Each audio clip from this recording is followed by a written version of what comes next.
Damos la bienvenida al economista Enrique Serrano. Él es miembro del Cabildo por el Agua y del Foro Autónomo Pro Defensa de la SUAY. Quisiéramos iniciar este diálogo con una breve anécdota. Estuvo la semana pasada aquí uno de los ministros de más prestigio en el gabinete de Guillermo Lasso, el ministro de la Producción, Julio José Prado, tras una jornada que le ocupó en varios foros, tanto en la ciudad de Cuenca como en la ciudad de Azogues, en la vecina provincia del Cañar.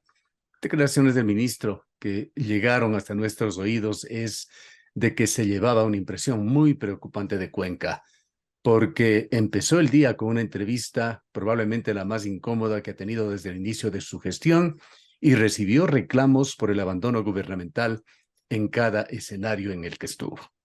Nos alegra por ese lado de que el ministro conozca cuál es el sentir de esta ciudad, alejada del centro de poder político de Quito, pero que por lo menos en estas escasas ocasiones en las que ponen su mirada y su presencia aquí en Cuenca, reciba quejas de los diversos sectores ciudadanos. Quisiéramos con usted evaluar cuál es la situación, cuál es la relación de Cuenca, de la SUAY, del Austro, con el gobierno del presidente Guillermo Lasso.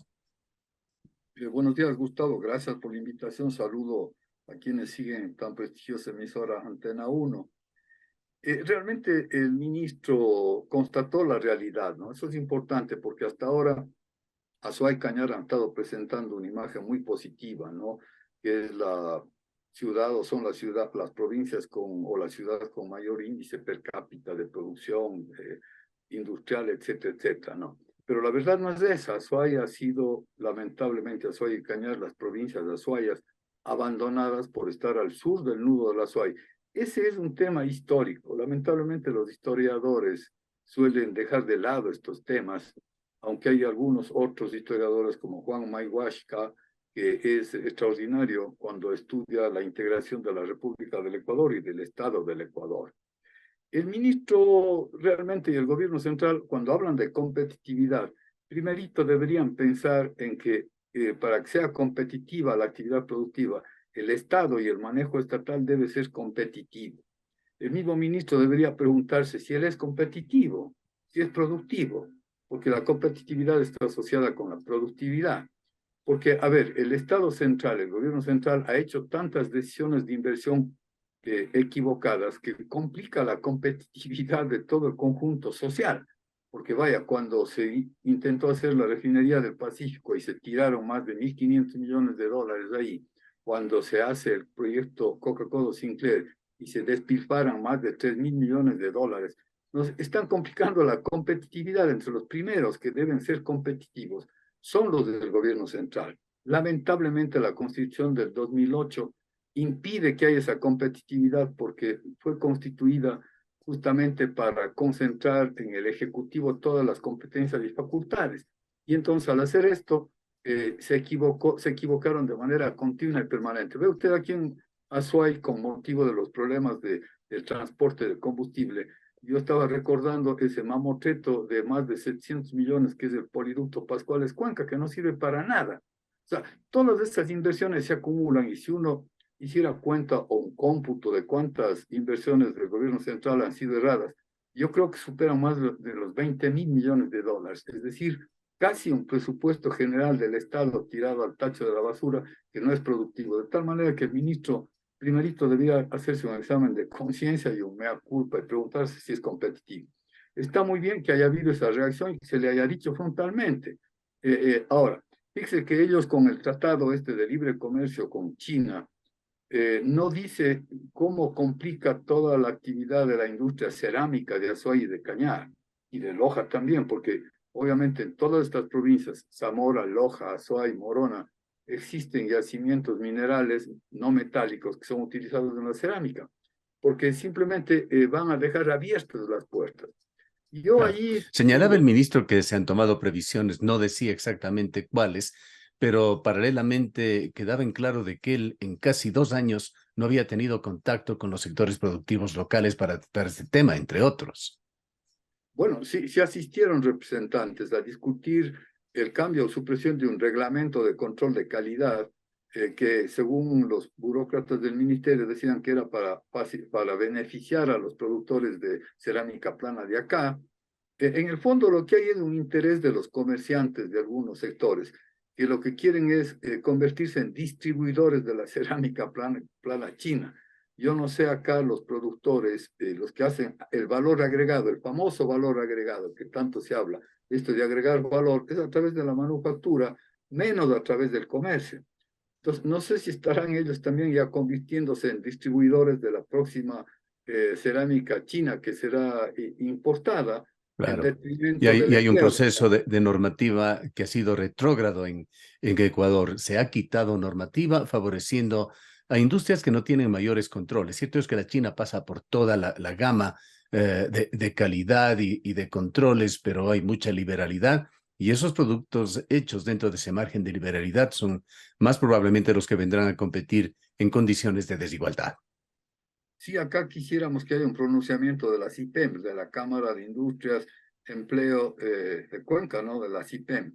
En vez de estarse pronunciando en torno a estas futuribles y vaporosas ideas de la autopista 6 carriles Cuenca-Guayaquil, deberían pronunciarse sobre estos temas y exigirle al presidente una defensa de los intereses locales y del empleo, porque con este tratado de libre comercio que desconocemos, no sabemos cómo, con toda seguridad, se reducirá el empleo en las fábricas cerámicas de acá, porque obviamente el comercio requiere menos número de trabajadores o empleados que la propia industria y producción manufacturera. Otro de los temas abordados con el ministro economista Serrano fue indudablemente aquel ineludible, el de la vialidad. Y el ministro, en diálogo con este medio de comunicación, lo primero que dijo o que aceptó es que sin adecuadas vías de comunicación, tanto terrestres como aéreas, no es posible tener una producción adecuada, lograr niveles de competitividad. Es así, realmente este debería ser el criterio que informe también el criterio del ministro de Transporte y Obras Públicas. Penosamente a lo largo de la historia, Azuay y Cañar, Loja también, han sido aislados y no se ha hecho mejoramientos en la calidad de la infraestructura de la vialidad, de la red vial estatal. La red vial estatal no solo debe tener, funcionar o ser hecha en función del tráfico diario promedio anual, sino en función de la integración del territorio y de las poblaciones para hacer la nacionalidad ecuatoriana. Parecería que la nacionalidad solo está considerada desde el norte del nudo de la Azuay, es decir, en el sur de la provincia de Chimborazo, porque ahí se concentran las inversiones. Ve usted, la concesión otorgada a la compañía Pana Vial ha hecho posible que desde Rumichaca hasta Ambato se cuenten con vías de 4 y 6 carriles, y ahora desde Ambato hasta Riobamba se esté ya ampliando a 4 carriles, de tal forma que ahí han consolidado entonces la vialidad no así hacia el sur. Todo esto es fruto de la actitud marginante del gobierno central, pero también del conformismo, de la falta de visión de los líderes locales de la provincia de La Soy y de la provincia del Cañar. Fíjese, este momento mismo hay un contrato para conservación por mantenimiento y mantenimiento por resultados en el tramo de la troncal que pasa por Cañar, pero hay un problema con algún fiscalizador y eso ya impide el avance de la ejecución y por eso han habido problemas en esa carretera, porque aún habiendo el contrato, simplemente el descuido de la burocracia central del ministerio, pues no arregla este tema con el fiscalizador del contrato. El ministro, Entonces, evidenciando además esa falta de conexión con los estamentos que hacen esta ciudad de Cuenca, al referirse a las carreteras, señaló que las requerimos, las necesitamos, no solo para las actividades productivas normales, también para poder sacar los minerales producto de la minería. Y eso es verdad, pero el ministro aparentemente no tenía idea de la consulta de Cuenca, los problemas que esto está generando y el auspicio que su propio ministerio está dando a acciones de protección para posibilitar la explotación de Quimsacocha. es decir, ese es también es una consideración que debe llegar a todos los representantes de los medios de comunicación, periodistas y comunicadores locales, y a las instituciones locales también de hacernos presentes a nivel nacional en los medios de comunicación nacional de manera adecuada y suficiente. Sí existe una presencia, pero hay necesidad de algo así como organizar una agencia de prensa de la zona centro-sur o de Azuay y Cañar para estar continuamente enviando contenidos informativos a los distintos medios. Lo que acaba de señalar el ministro significa que él ni siquiera tiene información de lo que ocurre acá, ¿no? De hecho, las compañías mineras, de hecho hay dos realidades. Una, desde el proyecto hidroeléctrico Paute se suministra alrededor de 80 megavatios de energía eléctrica para que operen las empresas mineras Cóndor Mirador y la Fruta del Norte. De hecho, por la carretera que viene desde Gualaquiza y sube por Chihuinda, Sixi, de ahí a Chordelé, Gualaceo, Cuenca, etc., por esa carretera están viniendo enormes carros transportando estos concentrados minerales de la Lundin Gold, pero también están yendo enormes carros llevando reactivos químicos. Esto ocurre realmente en la noche. De hecho, en Sisiga y en Chordelé muchos reclamos porque en las noches se estacionan de 10 a 11 de estos transportes gigantescos, ¿no? Para que descansen los choferes y continúan. Entonces, el ministro, pues, es decir, realmente de Azuay se sabe poco en Quito, se sabe muy poco, ¿no? De tal manera, pues, que nosotros necesitamos hacer un esfuerzo de comunicación grande para este tema de la vialidad, porque probablemente ellos no saben, no vienen todos acá vía por las carreteras, por la red vial estatal para constatar las diferencias. Y obviamente esas diferencias afectan la actividad económica. Dice usted la actividad económica del turismo. ¿Qué ocurrió en el último periodo con las vías, estas conectoras?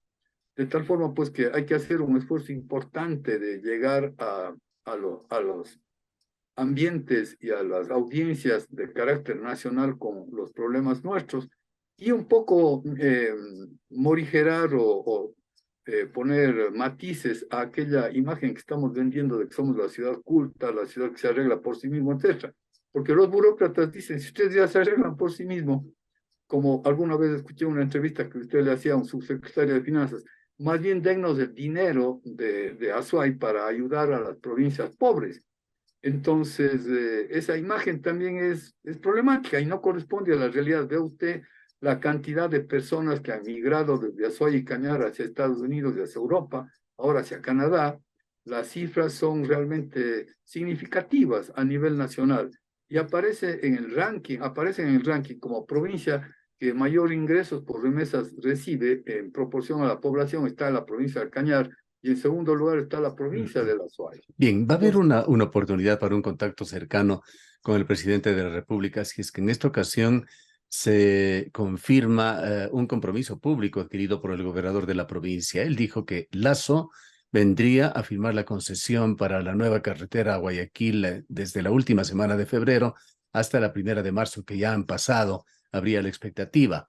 Pero volvió a decirnos el gobernador en un reciente diálogo que lo hará a mediados de este mes. Entonces, asumimos que el presidente estará aquí y será la oportunidad para que sectores ciudadanos, representantes públicos de esta provincia, expongan toda esta gama, este espectro de necesidades y de aspiraciones que no han sido atendidas desde el régimen. sí, le cuento que la única obra que está licitada en este año 2023 y además licitada y cuya licitación está manejada centralísticamente, lo cual es un absurdo por el monto y más, es este tramo de la antigua Panamericana que va desde el Monumento de las Mujeres hasta el puente de Huangarcucho. Eso está planteado y presentado ya en la página correspondiente en el portal del Ministerio de Transporte, pero es lo único que existe. Y no está, por ejemplo, la Medio Ejida, Sayosí, ni ninguna de las otras.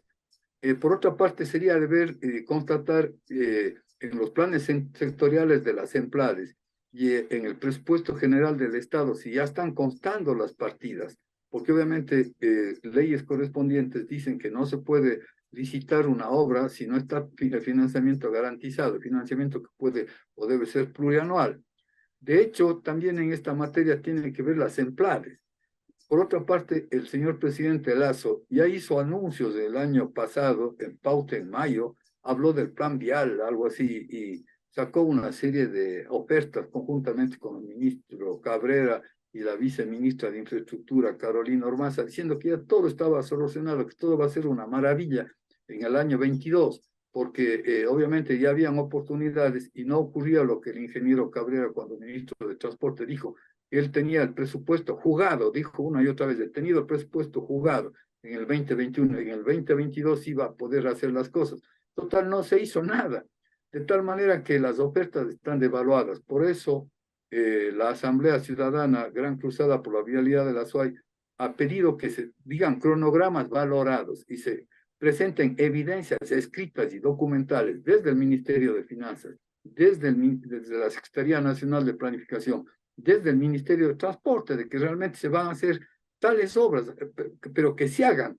Obviamente, los montos van a ser siendo utilizados a través de un anticipo y luego mediante el pago de planillas de avance de las obras. Pero todo eso tiene que estar en un cronograma que en el Ministerio de Transporte lo conocen Bien. perfectamente. Economista Serrano, el tiempo es muy corto, lamentablemente.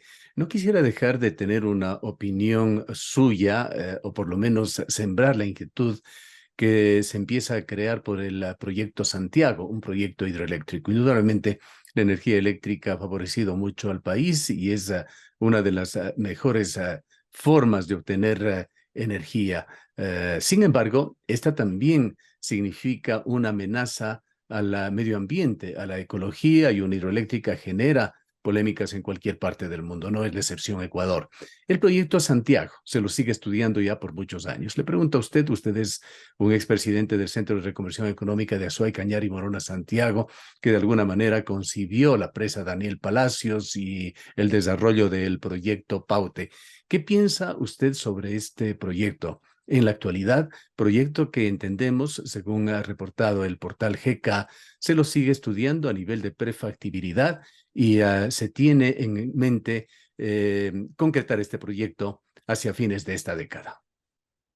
Bueno, el proyecto ya fue estudiado a nivel de factibilidad por la Comisión Federal de Electricidad de México y los estudios fueron entregados, entiendo, al Ministerio de Energía. Yo estuve en una presentación que se hizo en la Universidad Politécnica Salesiana, justamente del proyecto y de los estudios de factibilidad y Se completó diseño. ya factibilidad Sí, sí, entonces. sí, sí, Ya. ahora, habría que revisar la calidad de esos estudios, ¿no es cierto? Para no caer otra vez en la trampa en la que se cayó con el Coca-Cola Sinclair. Porque obviamente suele haber cierta tolerancia en la realización de los estudios y no exigencia. El CREA estuvo atento a la construcción del complejo hidroeléctrico Paute. Yo creo que ahí lo que va a venir de forma inmediata sería la construcción del proyecto Cardenillo, que también ya cuenta con estudios completos y que se beneficia de la regulación de los caudales de la presa de Amalusa y de la presa, principalmente de la presa de Mazar. Ahora, realmente, como usted señala, un proyecto en el río Santiago tiene que ser examinado con los efectos ecológicos que esto produce, ¿no? A nivel local, a nivel general. Lamentablemente, el río Zamora, que recibe todas las aguas utilizadas en las explotaciones de Cóndor Mirador y de Fruta del Norte, es tributario del río Santiago. El río Santiago recibe las aguas del río Upano, del río Paute, del río Zamora, del río y se llama Namangosa un primer tramo y luego río Santiago, con un caudal gigantesco que desemboca en el Marañón. Yo he tenido acceso a información y se habla de que en la zona en donde se podría hacer esta presa, el caudal del río Santiago llega a casi 3.000 metros cúbicos por segundo. Ve usted la magnitud, el tamaño del caudal comparado con el caudal de nuestros ríos. Porque, como le digo, ahí se suman los caudales del Zamora, del Coangos, del Yaupi, del río Upano y del Paute, etcétera, y otros ríos más. Realmente habría que revisar a fondo los efectos, los daños ecológicos que se podrían producir, en fin, una serie de aspectos y revisar la calidad de los estudios que al decir de la Comisión Federal de Electricidad de México ya fueron terminados a nivel de factibilidad. Y eso debe tenerlo Hidropaute y debe tenerlo la SELEC también en detalle. Un ¿No? tema en todo caso sobre el que deberíamos estar atentos. Sin duda, o sea, hay que saber qué pasa, aunque en mi opinión primerito debería completarse lo del proyecto Paute, porque ya hay una regulación de caudal y en los proyectos hidroeléctricos cuenta mucho el contar con un caudal más o menos permanente, regulado, para asegurar la producción de energía. Bien. Gracias, economista Serrano, por habernos atendido. Muchas gracias a usted, Gustavo, siempre a las órdenes en estos temas tan importantes para nuestra comunidad. El economista Enrique Serrano es miembro del Foro Autónomo de Defensa de la SUAY y del Cabildo por el Agua.